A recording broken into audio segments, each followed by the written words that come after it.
ബാലുവിന്റെ ആരോഗ്യനില മെച്ചപ്പെടുന്നുണ്ട് എന്ന് മനസ്സിലാക്കിയ പ്രതികൾ ആശുപത്രിയിലെ പ്രതിയുടെ സുഹൃത്തിന്റെ സഹായത്തോടെ പറയുന്നത്. തുടർന്ന് ആരോഗ്യനില ഗുരുതരമായ ബാലു ഒടുവിൽ മരണപ്പെടുന്നു. അങ്ങോട്ട് പോകുമ്പോൾ നിങ്ങൾക്ക് ഇതിന്റെ സീരിയസ്നെസ് മനസ്സിലാകും. അതുകൊണ്ട് സ്കിപ്പ് ചെയ്ത് ഒരിക്കലും നിങ്ങൾ ഈ വീഡിയോ കാണരുത്. അവിടെ വെച്ച് തന്നെയാണ് ഈ വണ്ടിയിലും സ്വർണം കയറ്റിയതെന്ന് ജോർജ് ജോസഫ് സാറിന് ബാലുവിനെയും കുടുംബത്തെയും അപായപ്പെടുത്താനുള്ള പദ്ധതി തയ്യാറാക്കിയിരുന്നു. അങ്ങനെ ലക്ഷ്മിയെ കൂടി ഇല്ലാതാക്കണം എന്നുള്ള പ്രതികളുടെ ആവശ്യപ്രകാരം ഇതിൽ കൂടുതൽ ഒരു നല്ല എക്സ്പ്ലനേഷൻ ഇനി കിട്ടുമെന്ന് എനിക്ക് തോന്നുന്നില്ല പ്രിയ സുഹൃത്തുക്കളെ. ബാലഭാസ്കർ മരുന്നുകളോട് പ്രതികരിക്കുന്നെന്ന് ഡോക്ടർ പറഞ്ഞിട്ടും എങ്ങനെയാണ് പെട്ടെന്ന് ബാലഭാസ്കറിന്റെ മരണം നടന്നത്? ബാലഭാസ്കർ കൊല ചെയ്യപ്പെടുകയാണോ ഉണ്ടായത്? ഏത് ആയുധം കൊണ്ടാണ് ലക്ഷ്മിയുടെ അടിവയറ്റിൽ ഒരു ഇഞ്ചുറി ഉണ്ടായത്? ബാലഭാസ്കർ അറിഞ്ഞുകൊണ്ടാണോ അന്ന് ആ രാത്രിയില് സ്വർണം വാഹനത്തിൽ കടത്തിയത്? ബാലഭാസ്കറിന്റെ വണ്ടി 2 പ്രാവശ്യം മരത്തിൽ ഇടിച്ചതായിട്ട് ദൃക്സാക്ഷികൾ പറയുന്നുണ്ട്. അത് ഇടിച്ചത് ശരിയാണോ? ബാലഭാസ്കറിന്റെ കാറ് സിക്സാഗ് മാനറിലെ കുറച്ചു നേരം സഞ്ചരിച്ചു. അതിനുശേഷമാണ് വന്ന് ഒരു മരത്തിൽ ഇടിച്ചതെന്ന് പറയുന്നു. അങ്ങനെയാണെങ്കിൽ ആ കാറിനുള്ളിൽ വേറെ ആരെങ്കിലും ഉണ്ടായിരുന്നു? സോബി പറഞ്ഞത് പ്രകാരം ഡബിൾ ഇൻഡിക്കേറ്റർ ഇട്ടിട്ട് പള്ളിമുക്കിൽ നിന്ന് കൊല്ലത്തേക്ക് അതിവേഗത്തിൽ ഒരു വണ്ടി പുറപ്പെട്ടു. ആ വണ്ടിക്കകത്ത് എന്തായിരുന്നു ഉള്ളത്? ആരായിരുന്നു ഉള്ളത്? എന്തുകൊണ്ടാണ് തിരുവനന്തപുരം മെഡിക്കൽ കോളേജിൽ നിന്ന് അനന്തപുരിയിലേക്ക് ബാലഭാസ്കറിനെ മാറ്റിയത്? എല്ലാവർക്കും merry Christmas and welcome to Jovina Jewel Wonders vlog. Dear friends, ഈ ഒരു വീഡിയോ ഞാൻ എടുക്കുന്നത് 25th of ഡിസംബറിലാണ്. ഇത് ഞാൻ എന്നാണ് എയർ ചെയ്യുമെന്ന് എനിക്ക് അറിയത്തില്ല കേട്ടോ. അപ്പോൾ എല്ലാവരും അടിച്ചു പൊളിച്ച് ക്രിസ്മസ് ഒക്കെ ആഘോഷിക്കുന്നു എന്ന് ഞാൻ പ്രതീക്ഷിക്കുന്നു. അപ്പൊ നമുക്ക് എന്തായിരുന്നാലും വീഡിയോയിലോട്ട് കടക്കാം. ഞാൻ ഈ മുൻപ് നിങ്ങളോട് ചോദിച്ച കുറച്ച് ക്വസ്റ്റ്യൻസിന് ഒക്കെയുള്ള ഒരു ഉത്തരം ഈ വീഡിയോയിൽ കൂടി നിങ്ങൾക്ക് കിട്ടുമെന്ന് എനിക്കൊരു പ്രതീക്ഷയുണ്ട്. ഇന്ന് ഈ വീഡിയോ ചെയ്യാൻ എന്നെ പ്രേരിപ്പിച്ചത് കഴിഞ്ഞ ദിവസം ഞാൻ ബാലഭാസ്കറിനെ കുറിച്ച് ചെയ്ത വീഡിയോന്റെ അടിയിൽ വന്ന ഒരു മെസ്സേജ് ആണ്. ആ മെസ്സേജ് എന്റെ ശ്രദ്ധയിൽപ്പെടുത്താൻ വേണ്ടി ആ മെസ്സേജ് അയച്ച വ്യക്തി ആ വീഡിയോയുടെ കമന്റ് സെക്ഷനിൽ മാത്രമല്ല എന്റെ കമ്മ്യൂണിറ്റി പോസ്റ്റിനടിയിലും വന്ന് മെസ്സേജ് ഇട്ടിട്ടുണ്ടായിരുന്നു. അതുകൊണ്ടാണ് ആ ഒരു മെസ്സേജ് ഞാൻ വായിക്കാൻ ഇടയായത്. ആ ഒരു മെസ്സേജ് വായിച്ചപ്പോൾ ശരിക്കും എനിക്ക് വിഷമം തോന്നി. ഞാൻ വല്ലാത്തൊരു അവസ്ഥയിലോട്ട് പോയി. ഇങ്ങനെ ആയിരിക്കുമോ ഇത് സംഭവിച്ചത്? കാരണം ബാലഭാസ്കറിന്റെ മരണം അല്ലെങ്കിൽ ഈ ആക്സിഡന്റ് ആദ്യം മുതലേ ഫോളോ ചെയ്യുന്ന വ്യക്തികൾക്ക് ഈ ഒരു മെസ്സേജ് വഴി ഒത്തിരി കാര്യങ്ങൾ ക്ലിയർ ആയി കിട്ടുമെന്ന് ഞാൻ പ്രതീക്ഷിക്കുന്നു. ഈ ഒരു മെസ്സേജ് എന്ന് പറയുന്നത് സാക്ഷി എന്നും പറഞ്ഞാണ് അദ്ദേഹം ഇട്ടിരിക്കുന്നത്. അപ്പോൾ ഈ സാക്ഷി യഥാർത്ഥത്തിലുള്ള സാക്ഷിയാണോ അതേ അദ്ദേഹത്തിന്റെ ഇമാജിനേഷൻ ആണോ എന്നൊക്കെയുള്ളത് നിങ്ങൾ വേണം തീരുമാനിക്കാനായിട്ട്. എന്തായിരുന്നാലും നിങ്ങളുടെ ഓരോരുത്തരുടെയും മനസ്സിലുള്ള ഞാൻ ഉൾപ്പെടെയുള്ള ആൾക്കാരുടെ പല സംശയങ്ങൾക്കുള്ള മറുപടിയാണ് ഇന്ന് ഞാൻ ഈ ചെയ്യാൻ പോകുന്ന വീഡിയോ. ഇതിൽ കൂടുതൽ ഒരു നല്ല എക്സ്പ്ലനേഷൻ ഇനി കിട്ടുമെന്ന് എനിക്ക് തോന്നുന്നില്ല പ്രിയ സുഹൃത്തുക്കളെ. അപ്പോൾ നമുക്ക് സാക്ഷിയുടെ മെസ്സേജിലേക്ക് പോകാം. അദ്ദേഹത്തിന് എന്താണ് പറയാനുള്ളതെന്ന് നമുക്ക് കേൾക്കാം. ഈ ഒരു സാക്ഷി എനിക്ക് മെസ്സേജ് അയച്ചിരിക്കുന്നത് എൽഡോറാഡോ സിൻസ് എന്ന് പറയുന്ന ഒരു അക്കൗണ്ടിൽ നിന്നാണ്. നിങ്ങൾക്ക് ഇവിടെ കാണാം കേട്ടോ. ബാലഭാസ്കറും ഭാര്യയും കുട്ടിയും അർജുനും തൃശൂർ വടക്കുന്നാഥ ക്ഷേത്രത്തിൽ കുട്ടിയുടെ നേർച്ചയ്ക്ക് വേണ്ടിയാണ് പോയത്. അത് നമുക്ക് എല്ലാവർക്കും അറിയാവുന്ന കാര്യമാണ്. ഇനി അങ്ങോട്ട് നമ്മുടെ സാക്ഷിയാണ് നമ്മളോട് സംസാരിക്കാൻ പോകുന്നത്. അപ്പോൾ അദ്ദേഹം ഇങ്ങനെയാണ് എഴുതിയിരിക്കുന്നത്. തൃശ്ശൂരിൽ എത്തിയ ലക്ഷ്മിയും ബാലുവും കുഞ്ഞും അവിടെ ഒരു ഹോട്ടൽ റൂം എടുക്കുന്നു. ലക്ഷ്മി സുഖമില്ലെന്ന കാരണത്താൽ. അപ്പോൾ പ്രിയ സുഹൃത്തുക്കളെ, അവിടെ 2 റൂംസ് ആണ് നമ്മുടെ ബാലുവും ലക്ഷ്മിയും എടുത്തത്. അവിടെ സ്റ്റേ ചെയ്യുമെന്നായിരുന്നു അവര് ഉറപ്പിച്ചിരുന്നത്. കാരണം ബാലു പോകുന്നതിന് മുമ്പ് അദ്ദേഹത്തിന്റെ അച്ഛനെ വിളിച്ച് അങ്ങനെയാണ് അറിയിച്ചിരുന്നത്. അങ്ങനെ അവിടെ അവർ റൂം എടുക്കുന്നു. ലക്ഷ്മിക്ക് സുഖമില്ല എന്ന കാരണത്താൽ റൂമിലിരുന്നു. അതെ, ലക്ഷ്മിക്ക് പീരിയഡ്സ് ആയിരുന്നു, അതുകൊണ്ട് അമ്പലത്തിൽ പോകാൻ പറ്റിയില്ല. ബാലുവും കുഞ്ഞും പൂന്തോട്ടം ആശ്രമത്തിൽ എത്തുന്നു. അവർ ആശ്രമത്തിൽ എത്തിയതിനു ശേഷം, അതായത് ഇവിടെ വടക്കുന്നാഥ ക്ഷേത്രത്തിലാണ് പോയത്, പക്ഷെ ഈ വ്യക്തി പറയുന്നത് അവർ പൂന്തോട്ടം ആശ്രമത്തിലോട്ട് പോയെന്ന്, അതായത് നമ്മുടെ ലതയുടെയൊക്കെ ആശ്രമത്തിലോട്ട്. പക്ഷെ ആ പൂന്തോട്ടം ആശ്രമം സ്ഥിതി ചെയ്യുന്നത് പാലക്കാടുള്ള ചെറുപ്പുളശ്ശേരി എന്ന് പറയുന്ന സ്ഥലത്താണ്. നമ്മുടെ വടക്കുന്നാഥ ക്ഷേത്രത്തിൽ നിന്ന് ചെറുപ്പുളശ്ശേരി വരെയുള്ള ദൂരം എന്ന് പറയുന്ന 1 hour 30 minutes അങ്ങനെ സംതിങ് ആണ് വരുന്നത്. അപ്പോൾ ബാലു എന്തിനാണ് അങ്ങോട്ട് പോയതെന്ന് അറിയില്ല. ഒരു പക്ഷെ ഈ എഴുതിയ വ്യക്തിക്ക് അത് തെറ്റിപ്പോയതായിരിക്കാം. നിങ്ങൾ വിചാരിക്കും ഇദ്ദേഹം എന്തോ തലയ്ക്ക് അസുഖം വന്നിട്ട് എഴുതിയതാണെന്ന്. പക്ഷെ അങ്ങോട്ട് പോകുമ്പോൾ നിങ്ങൾക്ക് ഇതിന്റെ സീരിയസ്നെസ് മനസ്സിലാകും. അതുകൊണ്ട് സ്കിപ്പ് ചെയ്ത് ഒരിക്കലും നിങ്ങൾ ഈ വീഡിയോ കാണരുത്. പൂർണ്ണമായും നിങ്ങൾ കാണണം. അതെന്റെ ഒരു റിക്വസ്റ്റ് ആണ് നിങ്ങളോടുള്ളത്. അപ്പോൾ നമുക്ക് പൂന്തോട്ടത്തിൽ പോയതിന് പകരമായിട്ട് ബാലു അമ്പലത്തിൽ പോയെന്ന് നമുക്കിവിടെ അനുമാനിക്കാം. കാരണം അമ്പലത്തിൽ വെച്ച് ബാലു അച്ഛനെ വിളിക്കുന്നുണ്ട്, എന്നിട്ട് ലക്ഷ്മി റൂമിലാണെന്നും ബാലുവും കുട്ടിയും അമ്പലത്തിലാണെന്നും പറയുന്നുണ്ട് കേട്ടോ. അപ്പോൾ അവിടെ അമ്പലത്തിലെത്തിയതിനു ശേഷം അർജുൻ തൃശ്ശൂരുള്ള ഗോൾഡ് മാഫിയയെ പോയി കാണുന്നു. അർജുനോട് ഇന്ന് രാത്രി തന്നെ സ്വർണം കൊണ്ടുപോകണമെന്ന് അവർ പറയുന്നു.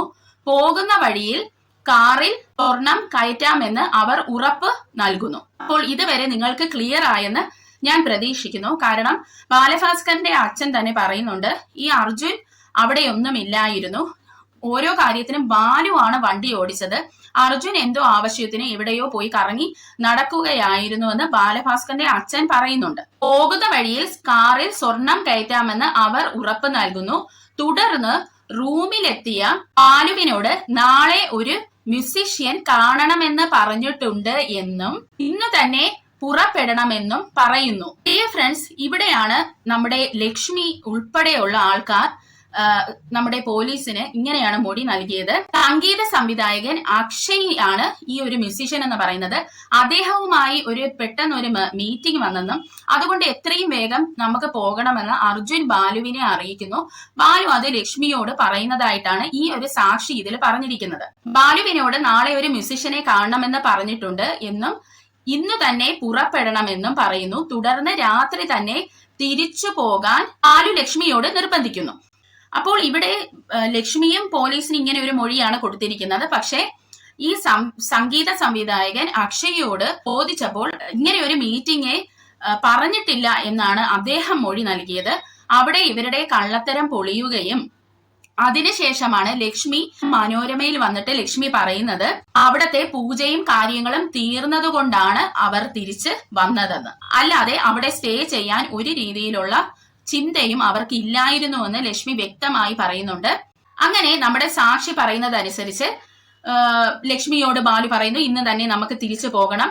അങ്ങനെ പോകുന്ന വഴിയിൽ തൃശ്ശൂരിൽ വെച്ച് തന്നെ കാറിൽ സ്വർണം കയറ്റുന്നു. ഇവിടെ എനിക്ക് നിങ്ങളോട് പറയാനുള്ളത്, നമ്മുടെ retired SP George Joseph sir പറയുന്നുണ്ട്, ഈ തൃശ്ശൂരിനും ആലക്കുടിക്കും ഇടയിലായിട്ട് ഒരു പാലമുണ്ട്, ആ പാലത്തിൽ വെച്ച് ഇങ്ങനെയുള്ള സ്മഗ്ലിങ്സ് നടക്കാറുണ്ട്.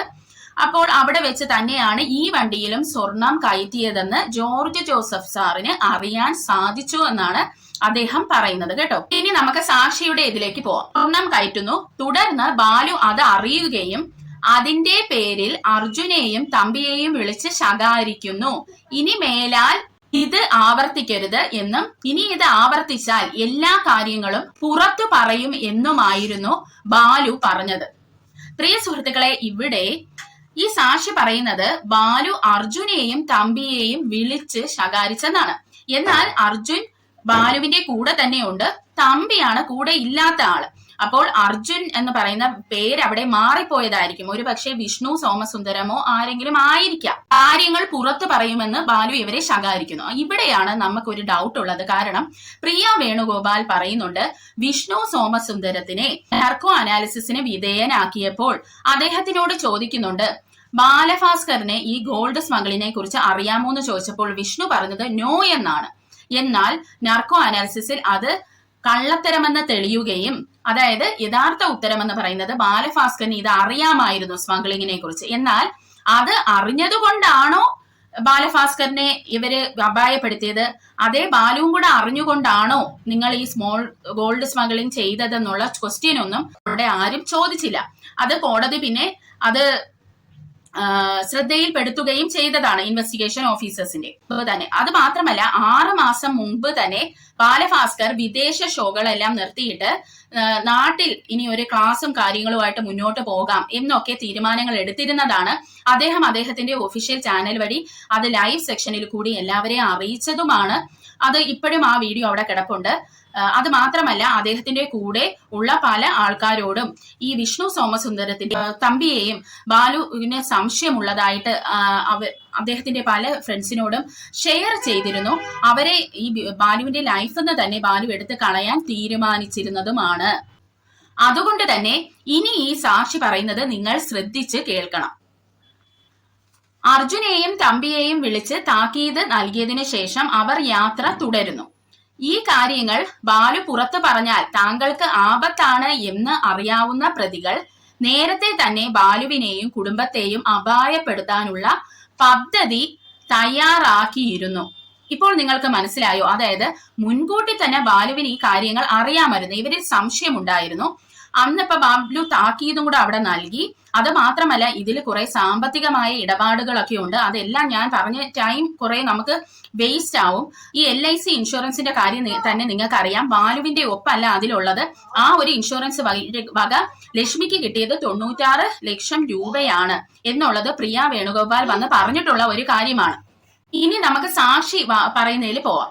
ബാലുവിനെയും കുടുംബത്തെയും അപായപ്പെടുത്താനുള്ള പദ്ധതി തയ്യാറാക്കിയിരുന്നു. അങ്ങനെ പോകുന്ന വഴിയിൽ ജ്യൂസ് കുടിക്കാൻ എന്ന മുഖേന ബാലുവിന് മയക്കുമരുന്ന് ചേർത്ത് ജ്യൂസ് കുടിക്കാൻ നൽകുന്നു. അതേസമയം ലക്ഷ്മി ഉറക്കത്തിലായിരുന്നു. ക്ഷീണം തോന്നിയ ബാലു പിൻ സീറ്റിൽ ഞാൻ ഉറങ്ങുകയാണെന്ന് പറഞ്ഞ് കിടക്കുന്നു. യാത്ര തുടരുന്നു. ഡിയർ ഫ്രണ്ട്സ്, ഇവിടെയാണ് നമ്മൾ സംശയിക്കേണ്ടതായിട്ടുള്ള കാര്യങ്ങൾ കിടക്കുന്നത്. കാരണം ഈ ജ്യൂസ് കുടിക്കുന്നത് കൊല്ലത്ത് പള്ളിമുക്കിലുള്ള ഒരു ജ്യൂസ് കടയിൽ നിന്നാണ്. അവിടത്തെ ഉടമയുടെ പേര് ഷംനാഥ് എന്നാണ് കേട്ടോ. അദ്ദേഹം വ്യക്തമായി പറയുന്നുണ്ട്, ഈ ജ്യൂസ് കടയിൽ വന്ന് CCTV ദൃശ്യങ്ങൾ തമ്പി എടുത്തുകൊണ്ട് പോയി. അത് കഴിഞ്ഞ് അത് പിന്നെ പോലീസിന്റെ കയ്യിൽ എത്തുമ്പോൾ ആ CCTV ദൃശ്യങ്ങളിലുള്ള ഇമേജസും കാര്യങ്ങളും എല്ലാം തന്നെ പോയിരുന്നു. അത് പിന്നെ തെളിയിക്കാനായിട്ട് സാധിച്ചില്ല. അത് മാത്രമല്ല, ഈ ഒരു ഉടമ പിന്നെ മൊഴി മാറ്റി പറയുകയും ചെയ്തു. തമ്പി എന്ന് പറയുന്ന വ്യക്തിയെ അറിയത്തേ ഇല്ലെന്ന് ഇദ്ദേഹം പറഞ്ഞു കളഞ്ഞു. അത് നമുക്ക് സംശയിക്കാവുന്ന ഒരു കാര്യമാണ്. പിന്നെ ഒരു കാര്യമെന്ന് പറഞ്ഞാൽ, കൊല്ലം പള്ളിമുക്കിൽ വെച്ചാണ് ബാലു ഈ ജ്യൂസ് കുടിക്കുന്നത്. പള്ളിപ്പുറത്ത് വെച്ചാണ് അപകടം നടക്കുന്നത്. ഇതിനിടയിൽ വെച്ച് ബാലു ഒരു ഡീപ് സ്ലീപ്പിലാണ് പോയിരിക്കുന്നത്. അതിനിടയിൽ വെച്ച് മംഗലപുരത്ത് വെച്ചാണ് നമ്മുടെ സോബി ബാലുവിനെ ആരൊക്കെ കൂടി ആക്രമിക്കുന്നത് കണ്ടത്. ആ സമയത്തും ബാലു അബോധാവസ്ഥയിലാണെന്ന് വേണം നമുക്ക് മനസ്സിലാവുന്നത് അതെന്ന്. അപ്പോൾ പള്ളിമുക്കുന്ന ജ്യൂസ് കുടിച്ച് മംഗലപുരം എത്തുമ്പോഴേക്കും ഉറങ്ങിക്കിടക്കുന്ന ഒരാളാണെങ്കിൽ തന്നെ ഉപദ്രവിക്കുന്നത് ബാലു അറിയേണ്ടതാണ്. പക്ഷെ അവിടെ ബാലു ഇതൊന്നും അറിഞ്ഞിട്ടില്ല. നമുക്ക് അങ്ങനെയാണ് അത് പ്രിയ വേണുഗോപാലൊക്കെ പറയുന്നത് വെച്ച് മനസ്സിലാകുന്നത്. അപ്പോൾ അത് ഈ ഒരു ജ്യൂസ് കടയിൽ വെച്ച് എന്തോ നടന്നത് കൊണ്ടല്ലേ ആ ഒരു CCTV ദൃശ്യങ്ങളൊക്കെ തമ്പി മുക്കുന്നത്? അതും ഇവിടെ ഒരു ചോദ്യമാണ്. ഇനി നമുക്ക് സാക്ഷിയിലേക്ക് പോവാം. അങ്ങനെ ജ്യൂസ് കുടിച്ച് ബാലു ഉറങ്ങുകയാണെന്ന് പറഞ്ഞു കിടക്കുന്നു. യാത്ര തുടർന്ന് കുറച്ച് കഴിഞ്ഞ് ഒരു പെട്രോൾ പമ്പിന് മുൻവശത്ത് വെച്ച് ബാലുവിന്റെ കാറ് തടഞ്ഞു വെച്ച് ഗുണ്ടകൾ ബാലുവിനെ പുറത്തിറക്കി മർദ്ദിക്കുന്നു. സാക്ഷി കലാഭവൻ സോബി എന്ന് ഈ ഒരു സാക്ഷി എന്നെ പറഞ്ഞിരിക്കുവാണ് കേട്ടോ. അപ്പോൾ ഈ ഒരു പെട്രോൾ പമ്പിന്റെ കാര്യമാണ് ഞാൻ പറഞ്ഞത്. ഇവിടെ വെച്ചാണ് സോബി നമ്മുടെ ബാലുവിനെ ആക്രമിക്കുന്നത് കാണുന്നത്. അതെന്നാൽ ബാലു ആണെന്ന് സോബിക്ക് ആ സമയത്ത് മനസ്സിലായിട്ടുമില്ലായിരുന്നു. ഇനി നിങ്ങൾ കാണേണ്ടത് സോബിക്ക് എന്താണ് പറയാനുള്ളതെന്നാണ്. എന്നാൽ മാത്രമേ ഇനിയുള്ളത് നിങ്ങൾക്ക് മനസ്സിലാവത്തുള്ളൂ. അപ്പോൾ നമുക്ക് അതൊന്ന് കണ്ടിട്ട് വരാം. അന്ന് രാത്രി സോബി ചേട്ടൻ കണ്ടത് എന്തായാലും ഒന്ന് പറയാം. 2018 സെപ്റ്റംബർ 24 ഞാൻ ചാലക്കുടിയിൽ നിന്ന് തിരുനെൽവേലിക്കുള്ള യാത്രയിലാണ് ഉണ്ടായിരുന്നത്. അപ്പോൾ അത് അങ്ങനെ പോകുന്ന വഴിക്ക് ചേർത്തലയിൽ എത്തിയപ്പോൾ എൻ്റെ വണ്ടിയുടെ സർവീസ് ഇൻഡിക്കേഷൻ എത്തി. ബെൻസ് വണ്ടിയായിരുന്നു. അപ്പോൾ ഈ ബെൻസ് വണ്ടി 1000 കിലോമീറ്റർ കഴിഞ്ഞാൽ ഓടിക്കഴിഞ്ഞാൽ ഞാൻ സർവീസ് ഇൻഡിക്കേഷൻ എത്തി മുന്നോട്ട് പോയില്ല, ന്യൂട്രായി പോകും. അപ്പോൾ ഞാൻ എൻ്റെ ഡ്രൈവറെ വിളിച്ചു പറഞ്ഞു. അപ്പോൾ വണ്ടി ബാംഗ്ലൂരാണ് സർവീസ് ചെയ്യണത്. അപ്പോൾ ഡ്രൈവറോട് വന്ന് ട്രിവാൻഡ്രത്ത് എത്താൻ പറഞ്ഞു. അങ്ങനെ വണ്ടി ഡ്രൈവർ കോതമംഗലത്ത് നിന്ന് ട്രിവാൻഡ്രത്ത് എത്തുമ്പോൾ രാവിലെ 11 മണിയൊക്കെ ആവും. അപ്പോൾ ഞാൻ പയ്യെ റിലാക്സ് ചെയ്താൽ പോയിക്കൊണ്ടിരുന്നത്. അങ്ങനെ മംഗലപുരം എന്ന് പറഞ്ഞ സ്ഥലത്ത് എത്തിയപ്പോഴത്തേനും ഉറക്കം വന്നപ്പോൾ ഞാനൊരു പമ്പിൽ നിൽക്കുകയാണ് ചെയ്തത്. അവിടെ റെസ്റ്റ് ചെയ്യാനത്. അവിടെ ഒരു CCTVയുടെ ഫ്രണ്ടിൽ തന്നെ ആണ് ഞാൻ ഇരുന്നതും അല്ല വണ്ടി പാർക്ക് ചെയ്തും കിടന്നത്. അങ്ങനെ ഇരിക്കുമ്പോഴാണ് ഒരു 3:30 ആ ടൈം കറക്റ്റ് ആവണമെന്നില്ല, ഒരു 3:15 4 എല്ലാം സംഭവിച്ചു. എന്തായാലും അന്നേരം ഒരു വലിയൊരു പൊട്ടണ സൗണ്ട് കേട്ടാണ് ഞാൻ എഴുന്നേക്കുന്നത്. എഴുന്നേറ്റ് ഞാൻ നോക്കുമ്പോൾ ഒരു മറ്റേ സ്കോർപ്പിയോ കാറിൻ്റെ ഫ്രണ്ടിൽ കുറച്ച് മദ്യം വെച്ച് കഴിക്കുകയാണ് ആൾക്കാർ. കഴിച്ചിട്ട് ആ കഴിച്ച കുപ്പി പുറത്തേക്ക് എറിയണതാണ് കാണുന്നത്. അത് കഴിഞ്ഞിട്ടാണ് ഒരു ഇന്നോവ വണ്ടി വന്ന് എൻ്റെ ഫ്രണ്ടിൽ വന്ന് നിൽക്കുന്നത്. അപ്പോൾ എൻ്റെ ഡ്രൈവറുടെ ഓപ്പോസിറ്റ് സൈഡ് ഒരാൾ ഇത് ഇങ്ങനെ ഇരിപ്പുണ്ട്. അത് ആണാണോ പെണ്ണാണോ എന്ന് എനിക്കറിയാൻ പറ്റില്ല. ഒരു 25 അടി 30 അടി മാറിയാണ് ഞാൻ എൻ്റെ വണ്ടി അറിയുന്നത്. ഇവിടെ ഫീബിളായിട്ടുള്ള വെട്ടം ഉണ്ടായുള്ളൂ. അതിന് ഡ്രൈവറുടെ സൈഡിൽ നിന്ന് ഒരാളായിരുന്നു. ആൾ അത്യാവശ്യം വലിപ്പമുള്ള ഒരാളാണ്. ഇവർ പറഞ്ഞ അർജുനല്ല എന്തായാലും ആ ഡ്രൈവർ. അർജുന ഒരു പയ്യനാണ്. അപ്പോൾ ഇന്നോവയിലെ ഡ്രൈവർ.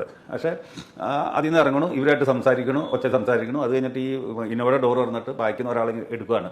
ഇങ്ങനെ വലിച്ചിങ്ങെടുത്തിട്ട് ഇവരുടെ കയ്യിൽ ഇങ്ങനെ കിടത്തുന്നു, അവിടെ കൈയൊക്കെ കിടത്തുന്നു. എന്നിട്ട് അയാളെ ഇടിക്കനെയാണ് ഞാൻ കണ്ടത്, ഇങ്ങനെ കൈക്ക് ഇടിക്കുക. അപ്പോൾ ഇയാളിങ്ങനെ ഒരേ ഇടിക്കുമോ എന്ന് പറഞ്ഞിട്ട് കൈ ഇങ്ങനെ പൊക്കുണ്ട്. അത് നമുക്ക് കാണാൻ ചെറിയൊരു സൗണ്ടും കേൾക്കാം. അങ്ങനെ നടന്ന് കുറച്ച് കഴിയുമ്പോൾ ഇയാൾ ഇതേമാതിരി തന്നെ കൊണ്ടുവന്ന വണ്ടിയിലേക്ക് തള്ളിയങ്ങ് ഇടുക. വണ്ടിയിലേക്ക് ഇന്നോവ തന്നെ കൊണ്ട്. സ്ത്രീ സാന്നിധ്യം എന്തെങ്കിലും കാണാൻ സാധിച്ചു? ഇല്ല, അങ്ങനെ എനിക്ക് തോന്നിയില്ല. കാരണം വെച്ചാൽ അങ്ങനെ ഇപ്പോൾ വണ്ടിയുടെ ഡ്രൈവറുടെ ഇങ്ങനെ സൈഡിൽ നിന്ന് ആണാണോ പെണ്ണാണോ എന്നുകൂടെ നമുക്ക് അറിയാൻ പറ്റണ്ടായില്ല. അങ്ങനെ കുറച്ച് സീനുകളും പിന്നെ അത് കഴിഞ്ഞ് വേറൊരു വണ്ടി വന്ന് നിൽക്കണം. അതിലുള്ള കുറച്ച് പ്രമുഖരാണ് നമ്മൾ അറിയും എന്ന് നമ്മൾ പറഞ്ഞത്. 4 പേരെ കണ്ടാൽ തിരിച്ചറിയും എന്ന് പറഞ്ഞാൽ പ്രമുഖന്മാരാണ് അവരത് കഴിഞ്ഞ് വണ്ടി എടുത്ത് പോവാണ്. ഈ വണ്ടി മുമ്പോട്ട് പോകണം, റേസ് ചെയ്ത് പോകണം. അപ്പോഴത്തേക്ക് ഞാൻ അവിടെ പോയി വാഷ്റൂമിൽ പോയി ഒന്ന് മുഖമൊക്കെ വാഷ് ചെയ്തിട്ട് തിരിച്ച് ട്രിവാൻഡ്രത്തേക്ക് പോകുന്ന സമയത്താണ് ഒരു വണ്ടി ഓൺ ഞെക്കി പിടിച്ച് ഡബിൾ ഇൻഡിക്കേറ്റർ ഇട്ടിട്ട് അസാമാന്യ വേഗത്തിൽ കൊല്ലം സൈഡിലേക്ക് പോകണം. പരിക്ക് പറ്റിയ ആളാണെങ്കിൽ തിരുവനന്തപുരത്തിന് കൊണ്ടുപോകണതാണ് എളുപ്പം, അടുത്തല്ലേ പള്ളിപ്പുറത്തെന്ന് പറയുമ്പോൾ. ആ വണ്ടി തിരിഞ്ഞു നോക്കിയിട്ട് പോലും എന്നാ വണ്ടി എന്ന് നമുക്ക് അറിയാൻ പറ്റാത്ത രീതിയിൽ അതിശക്തമായ സ്പീഡിലാണ് വണ്ടി പോയിക്കൊണ്ടിരുന്നത്. പിന്നെ മുന്നോട്ടേക്ക് വരുമ്പോഴാണ് വണ്ടി ആക്സിഡന്റ് ആയി കിടക്കുന്നതാണ്. അപ്പോഴും ഈ വണ്ടിയാണോ എന്നുള്ളതിന് എനിക്കറിയില്ല.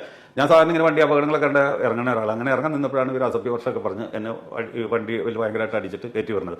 അപ്പോൾ ഈ വണ്ടി തന്നെയാണ് നമ്മൾ അവിടെ കണ്ട ആളെന്ന് ഓർപ്പിക്കണമെന്ന് വെച്ച് കഴിഞ്ഞാൽ ഈ സ്കോർപ്പിയോയിൽ നിന്ന് ഇറങ്ങിയ ആൾക്കാരുടെ വേഷങ്ങൾ നമ്മൾ ഒരാൾ ബെർമൂഡ, കാവി പാൻറ്, ബാക്കിയുള്ളൊരു ഫുൾ പാൻറ് അങ്ങനെയൊക്കെ ഇട്ട് നിൽക്കുന്ന ആൾക്കാരാണ് നമ്മൾ ഈ പമ്പിന്റെ ഫ്രണ്ടിൽ വെച്ച് കാണുന്നത്. അവർ തന്നെയാണ് അവിടെ നിന്ന്. പിന്നെ തിരിഞ്ഞു നോക്കുമ്പോഴാണ് ഈ ഇന്നോവയുടെ പുറയിൽ ഗ്ലാസ് പൊട്ടിയിരിക്കുന്നുണ്ട്. അപ്പോൾ ഈ പമ്പിന്റെ ഫ്രണ്ടിൽ വെച്ച് ഈ അപകടത്തെ അവരുണ്ടാക്കുന്ന സമയത്ത് അതിലൊരാൾ ആ സ്കോർപ്പിയോന്ന് ഒരു ലിവർ എടുത്തിട്ട് ഇതിന്റെ ബാക്കി ഗ്ലാസ് അടിച്ച് പൊട്ടിക്കുന്നത് ഞാൻ കണ്ട. അപ്പോൾ അത് നമ്മൾ CBIക്കാരുടെ അടുത്ത് പറയുമ്പോൾ അവർ അന്വേഷിച്ചിട്ട് പറഞ്ഞ് ബാലുവിന്റെ വയലിൻ വന്ന് പൊട്ടിയതാന്ന് പറഞ്ഞു. 4 കിലോ 5 കിലോ ഉള്ള ഒരു വയലിൻ വന്ന് പൊട്ടി ഇന്നോവയുടെ ബാക്കി ഗ്ലാസ് പൊട്ടുകയെന്ന് പറഞ്ഞൊക്കെ നമ്മൾ വിശ്വസിക്കേണ്ട വന്നു ആ സമയം. ഇനി നമുക്ക് സാക്ഷിയിലേക്ക് പോകാം.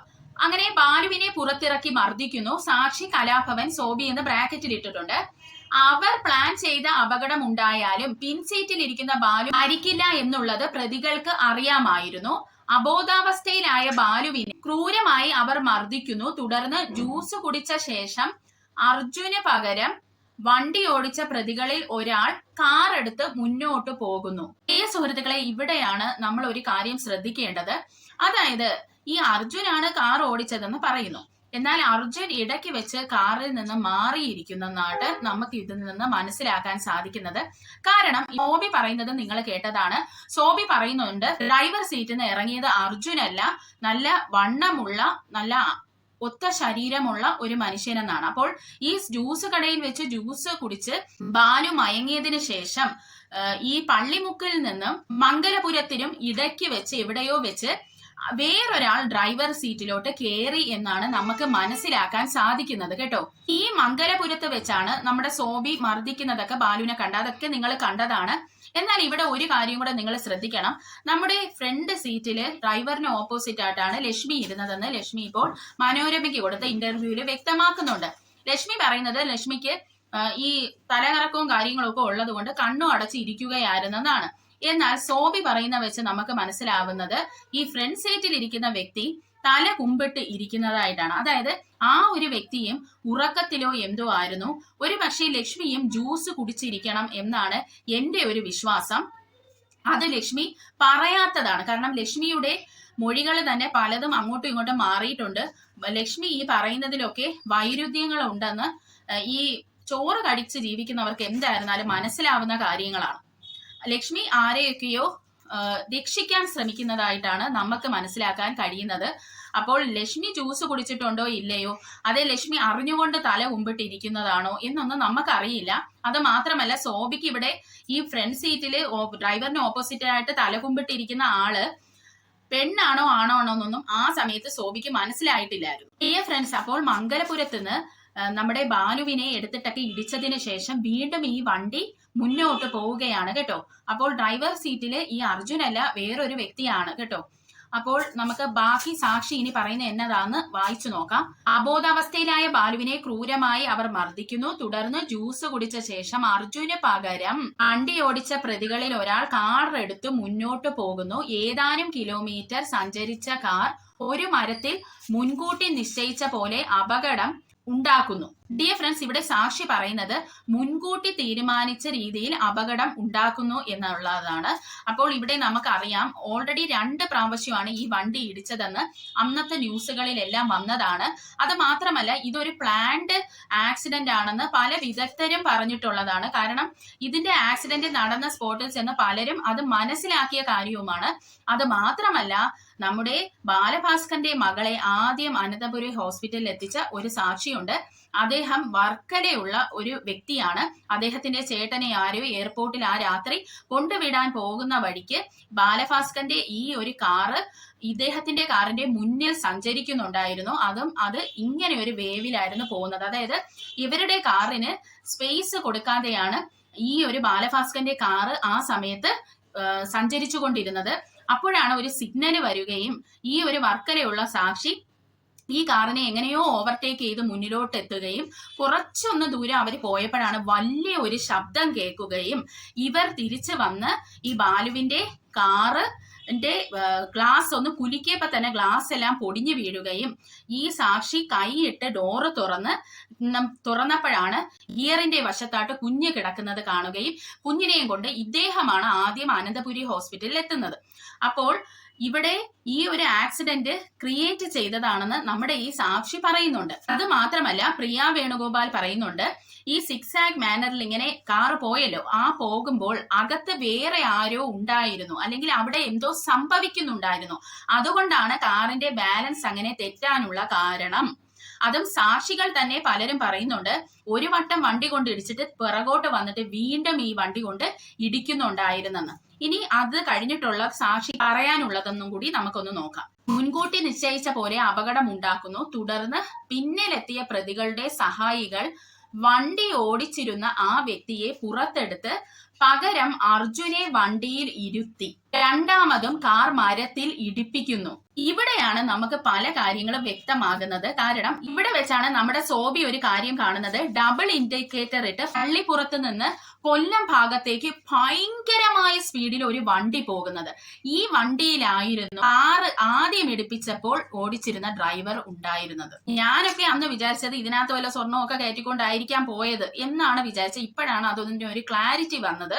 അത് നമുക്ക് പറയാൻ പറ്റില്ല, കാരണം അത് നമുക്ക് അറിയത്തില്ലാത്ത കാര്യമാണ്. ഈ ഒരു സാക്ഷി പറയുന്നത് വെച്ചാണ് നമ്മൾ ഇതിപ്പോ പറയുന്നത് കേട്ടോ. ഈ സാക്ഷിയിലേക്ക് പോകാം. കാർ മരത്തിൽ ഇടിപ്പിക്കുന്നു. ആദ്യം കാർ ഓടിച്ചിരുന്ന വ്യക്തിയെയും കൊണ്ട് കൊല്ലം ഭാഗത്തേക്ക് വളരെ വേഗത്തിൽ പോകുന്നു. ദൃക്സാക്ഷി കലാഭവൻ സോബി. ആദ്യ പ്രാവശ്യം ആക്സിഡന്റ് ആയപ്പോൾ തന്നെ ലക്ഷ്മിയുടെ ബോധം നഷ്ടപ്പെട്ടിരുന്നു. ലക്ഷ്മിയെ കൂടി ഇല്ലാതാക്കണം എന്നുള്ള പ്രതികളുടെ ആവശ്യപ്രകാരം പ്രതികളിൽ ഒരാൾ ലക്ഷ്മിയെ വടിവാള് കൊണ്ട് കുത്തി കൊലപ്പെടുത്താൻ ശ്രമിക്കുന്നു. ഡിയർ ഫ്രണ്ട്സ്, ഇതും നിങ്ങൾക്ക് ഇപ്പോൾ വ്യക്തമായെന്ന് ഞാൻ പ്രതീക്ഷിക്കുന്നു. കാരണം ഈ ലക്ഷ്മിയുടെ അടിവയറ്റിൽ ഒരു വലിയ മുറിവ് സംഭവിച്ചിട്ടുണ്ടായിരുന്നു. അത് കമ്പിപ്പാര കൊണ്ട് ഡോറ് കുത്തിപ്പൊളിച്ചപ്പോൾ ഉണ്ടായതെന്നാണ് ചില ആൾക്കാർ പറഞ്ഞത്. പക്ഷെ അതൊരു വലിയ നുണയായിരുന്നു. കാരണം ഈ കുഞ്ഞിനെ രക്ഷപ്പെടുത്താനാണ് ആദ്യം ഒരാൾ അങ്ങോട്ട് ഓടിച്ചെന്നത്. അദ്ദേഹം പറയുന്നുണ്ട്, ഗ്ലാസ്സിൽ ഇങ്ങനെ ആ ഡോറിൽ ഇങ്ങനെ പിടിച്ച് കുലുക്കിയപ്പോഴേ ഗ്ലാസ് എല്ലാം പൊടിഞ്ഞങ്ങ് താഴെ പോയി. അദ്ദേഹം കൈയിട്ടാണ് ഡോറ് തുറന്നിട്ട് കുഞ്ഞിനെ എടുക്കുന്നത്. അതുകൊണ്ട് തന്നെ അവിടെ കമ്പിപ്പാര ഉപയോഗിക്കേണ്ട ഒരു ആവശ്യം വരുന്നില്ല. അപ്പോൾ ഈ ഒരു ഇഞ്ചുറി സംഭവിച്ചത് വടിവാള് കൊണ്ടാണെന്നാണ് ഈ ഒരു സാക്ഷി പറയുന്നത്.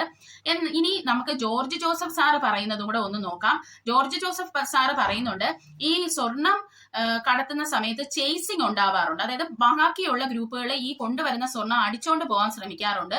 അപ്പോൾ അതിനു വേണ്ടി ഇവർ ആയുധങ്ങൾ പലയിടത്തായിട്ട് ഒളിപ്പിച്ചു വെക്കും. ഇങ്ങനെയുള്ള പാലങ്ങളുടെ അടിയിൽ അല്ലെങ്കിൽ ഏതെങ്കിലും ഒരു വെള്ളച്ചാലിന്റെ അവിടെ അങ്ങനെയൊക്കെ ഒളിപ്പിച്ചു വെക്കാറുണ്ടെന്ന് അദ്ദേഹം പറയുന്നു. അപ്പോൾ അതിൽപ്പെട്ട ഒരു വടിവാളാണ് ഇതെന്നും നമുക്ക് ചിന്തിച്ചെടുക്കാം. ഇനി സാക്ഷിയിലേക്ക് പോകാം.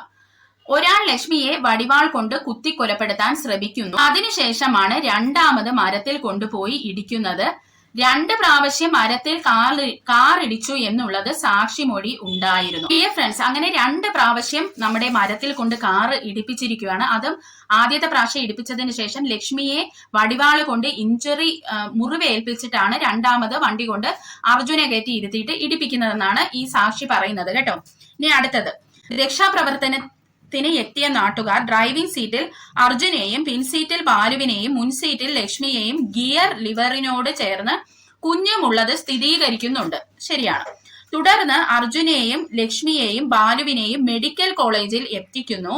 മെഡിക്കൽ കോളേജിൽ വെച്ച് അവർക്ക് എന്തെങ്കിലും സംഭവിച്ചാൽ പോസ്റ്റ്മോർട്ടത്തിൽ ബാലുവിന്റെ ഉള്ളിൽ മയക്കുമരുന്ന് ഉള്ളത് തെളിയും എന്നുള്ളതുകൊണ്ടും ബാലുവിന്റെ നില മെച്ചപ്പെട്ടാൽ പ്രതികളുടെ പല കാര്യങ്ങളും പുറത്തെത്തും എന്നും അറിയാവുന്ന പ്രതികളിൽ ഒരാളുടെ അധീനതയിലുള്ള സ്വകാര്യ ആശുപത്രിയിലേക്ക് അവരെ മാറ്റുന്നു.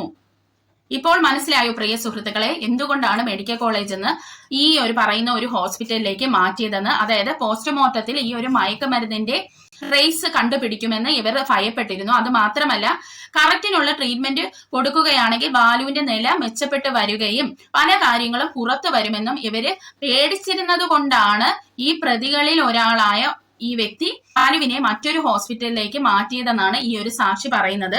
ബാലുവിനെ മെഡിക്കൽ കോളേജിൽ വെച്ച് നോക്കിയ ഡോക്ടർ പറയുന്നുണ്ട് ബാലുവിനും നല്ല കോൺഷ്യസ് ആയിരുന്നു. ബാലു എന്ന് പറയുന്ന ആ ബേസിക് ആയിട്ടുള്ള ഒരു ട്രീറ്റ്മെന്റ് കൊടുക്കാനുള്ള ഒരു സമയം പോലും ഇവരാരും കൊടുത്തില്ലായിരുന്നു. അതാണ് സത്യം.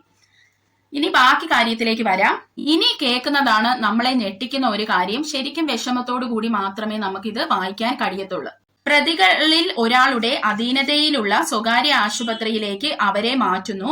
തുടർന്ന് ബാലുവിന്റെ ആരോഗ്യനില മെച്ചപ്പെടുന്നുണ്ട് എന്ന് മനസ്സിലാക്കിയ പ്രതികൾ ആശുപത്രിയിലെ പ്രതിയുടെ സുഹൃത്തിന്റെ സഹായത്തോടെ ഓവർഡോസ് മരുന്ന് നൽകുന്നു.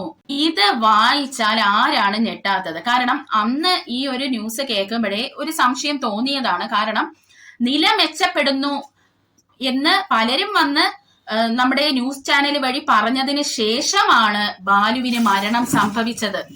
അപ്പോൾ തന്നെ ഇതിൽ എന്തെങ്കിലും ഒരു കളി ഉണ്ടോന്ന് അന്നൊക്കെ നമ്മളൊക്കെ ചിന്തിച്ച കാര്യങ്ങളാണ് ഇത്. ഇതൊക്കെ ഉള്ളതാണോ ഇല്ലാത്തതാണോ എന്ന് അറിയില്ല. പക്ഷെ പലവരുടെയും പലവർക്കും മനസ്സിലായ പല കാര്യങ്ങളാണ് ഇന്ന് ഈ സാക്ഷിയായിട്ട് ഒരാൾ വന്ന് ഇത് പറയുന്നത്.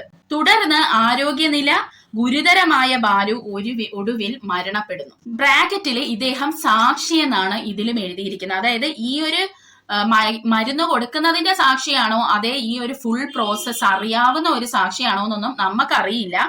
കൂടുതൽ വിവരങ്ങൾ യൂട്യൂബ് ചാനലിൽ അറിയിക്കുന്നതായിരിക്കും എന്നും അദ്ദേഹം ബ്രാക്കറ്റിൽ ഇവിടെ പറഞ്ഞിട്ടുണ്ട്. പ്രിയ സുഹൃത്തുക്കളെ, ഈ വീഡിയോ ഞാനൊരു 2 ദിവസം മുമ്പ് ചെയ്ത വീഡിയോ ആണ്. എനിക്ക് പിന്നെ അതിനുശേഷം വീഡിയോ ഒന്നും മര്യാദയ്ക്ക് ഇടാൻ പറ്റിയില്ല. അതുകൊണ്ടാണ് ഞാൻ ഇത്ര ലേറ്റ് ആയി പോയത്. ഒരുപക്ഷെ ഞാൻ ഇതെടുത്ത് പ്രതികരിക്കാത്തത് കൊണ്ടായിരിക്കാം പിന്നെ അദ്ദേഹം ഒന്നും പറഞ്ഞുകൊണ്ടൊന്നും വന്നില്ല കേട്ടോ.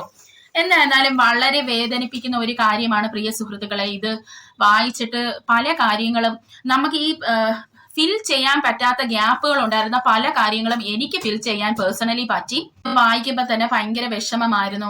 എന്തോ പറയുന്നതില്ല, മാർക്കോ മൂവി കണ്ട് സെക്കൻഡ് പാർട്ട് കണ്ടപ്പോൾ അന്തം വിട്ട് കുന്തം വിഴുങ്ങി ഇരുന്ന പോലെയാണ് ഇത് ഞാൻ വായിച്ചപ്പോൾ എന്റെ ഒരു അവസ്ഥയെന്ന് പറയുന്നത്. ആ ഒരു പെയിൻ നമ്മുടെ മനസ്സിലൊക്കെ ഉണ്ട് കേട്ടോ. വളരെ വേദനയാണ്. പ്രിയ സുഹൃത്തുക്കളെ, ഇനി ഞാൻ ഇതിന്റെ ഒരു ചെറിയ കുറച്ച് കാര്യങ്ങളും കൂടെ നിങ്ങളുടെ അടുത്ത് പറയാം. അതായത് പെട്രോൾ പമ്പില് ഒരു CCTV ഉണ്ടായിരുന്നു. അതായത് മംഗലപുരത്ത് വെച്ചാണ് ഈ ബാലുവിനെ ആക്രമിക്കുന്നത് സോബി കണ്ടത്. അവിടത്തെ ആ പെട്രോൾ പമ്പിലെ CCTV മുക്കി. അവിടെ വയറുണ്ട്, CCTV ഇല്ല. അടുത്ത ജ്യൂസ് കടയിലെ CCTVയും തമ്പി കൊണ്ടുപോയിട്ട് തമ്പി അതിലെന്തോ വൃത്തികേടൊക്കെ കാണിച്ച് അത് നശിപ്പിച്ച് നാരായ പേര് തോണ്ടിക്കൊടുത്തു. ഇനി ബാലുവിന്റെ ഫോൺ കോൾ ഡീറ്റെയിൽസ് ഒന്നും നമുക്ക് കാണാൻ കഴിയുന്നില്ല. അതിനെപ്പറ്റിയൊന്നും നമുക്കൊരു വിവരവും ഇല്ല. പൂന്തോട്ടം ലത അർജുനെ അന്ന് രാത്രി, അതായത് ബാലു ഒക്കെ അവിടെ അമ്പലത്തിൽ ചെന്ന സമയത്തും തിരിക്കുന്ന സമയത്തും ഒക്കെ പല പ്രാവശ്യം പൂന്തോട്ടം ലത വിളിച്ചിരിക്കുന്നു. അതും ആ പാതിരാത്രിയൊക്കെ വിളിച്ചത് നിങ്ങൾ ആലോചിക്കണം. അത് മാത്രമല്ല, ഈ ആക്സിഡന്റ് നടന്നു കഴിഞ്ഞിട്ടും പൂന്തോട്ടം ലത അർജുനെ വിളിച്ചു. പക്ഷേ ഫോൺ പോലീസിന്റെ കയ്യിലായിരുന്നു. മനസ്സിലായോ? ആ വെളുപ്പാങ്കാലത്ത് നിങ്ങൾ ആലോചിക്കണം. അന്നേരം പോലീസ് ചോദിച്ചപ്പോ പറഞ്ഞത് അത് ആരെങ്കിലും ഒക്കെ അവര് സേഫ് ആണോ എന്ന് അറിയാനായിട്ട് വിളിച്ചതാണ്. അതെന്താ അങ്ങനെ വിളിക്കാനെന്ന് എനിക്ക് മനസ്സിലാവുന്നില്ല.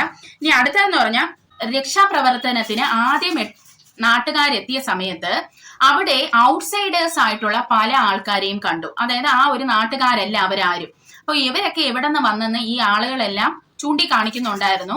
അത് മാത്രമല്ല, സോബി ഈ ആക്സിഡന്റ് സ്പോട്ട് കണ്ടപ്പോൾ സോബി രക്ഷയ്ക്കായിട്ട് അങ്ങോട്ട് ചെന്ന സമയത്ത് ഈ പറയുന്ന കുറെ ഔട്ട്സൈഡേഴ്സ് സോബിനെ അവിടെ നിന്ന് അടിച്ചോടിച്ച് വിടുന്നുണ്ട്.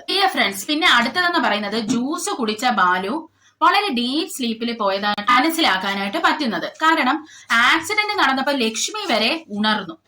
ലക്ഷ്മിക്ക് മനസ്സിലായി. പക്ഷേ ഉറങ്ങാൻ കിടന്ന ബാലു അപ്പോഴും ഉണർന്നിട്ടില്ല. പുള്ളിയൊന്നും അറിഞ്ഞതുപോലുമില്ല. കാരണം പ്രിയ വേണുഗോപാലൊക്കെ ഈ ഹോസ്പിറ്റലിൽ ബാലുവിനെ സന്ദർശിക്കുമ്പോൾ ബാലുവിന് ഇതിലൊന്നും ഒരു സംശയവും ഉള്ളതായിട്ട് അവർക്ക് ബാലുവിന്റെ മുഖത്തിൽ നിന്ന് റീഡ് ചെയ്ത് എടുക്കാൻ പറ്റിയില്ല.